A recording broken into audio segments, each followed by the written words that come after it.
Welcome to the channel. Today we are going to show you how to change the content language in the Webtoon app. If you enjoy reading Webtoons in your preferred language, this guide will help you quickly set the app to display content in the language you want. First, open the Webtoon app on your device. Next, go to the profile icon located at the bottom right. Then, tap the three dots at the top right.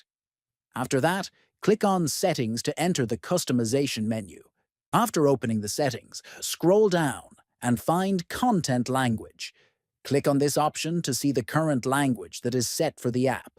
Next, tap on the current language and a list of available languages will appear. Browse through the list and select the language you want to use for your Webtoon content. Finally, close the settings and restart the app to apply the changes. When the app reopens, all content will now appear in your chosen language.